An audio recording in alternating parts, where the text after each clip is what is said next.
Après les États-Unis, la prochaine Coupe du Monde sera-t-elle plus éthique? Le football, il a changé. En 2030, la Coupe du Monde elle sera organisée par l'Espagne, le Portugal et le Maroc, avec 3 matchs inauguraux en Uruguay, en Argentine et au Paraguay pour célébrer les 100 ans du mondial. Depuis plusieurs éditions, les critiques dépassent largement le terrain. Et à chaque fois, ce sont les mêmes questions. Droits humains, environnement et responsabilité de la FIFA.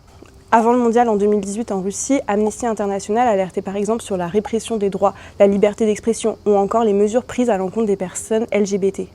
En 2022, lors de l'édition au Qatar, plusieurs ONG, dont Human Rights Watch, ont alerté sur la condition des travailleurs immigrés, la répression des droits des femmes ou encore des personnes LGBT. Aujourd'hui encore, des ONG affirment que de nombreux travailleurs n'ont jamais été indemnisés pour avoir travaillé à la préparation du tournoi.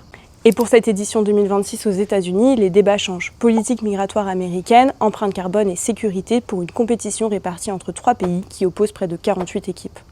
Et pour 2030, le Maroc est régulièrement pointé du doigt pour la restriction de la liberté d'expression, la répression du travail des journalistes ou encore la pénalisation des relations homosexuelles. En Espagne et au Portugal, les inquiétudes portent principalement sur le coût des constructions, le tourisme de masse et l'impact sur l'environnement. La question n'est peut-être donc plus de savoir où aura lieu la prochaine Coupe du Monde, mais si la FIFA est prête à faire des droits humains et environnementaux des critères aussi importants que le football. Vous pensez? Moi je pense pas. Et vous, qu'avez-vous pensé de cette édition 2026 de la Coupe du Monde ?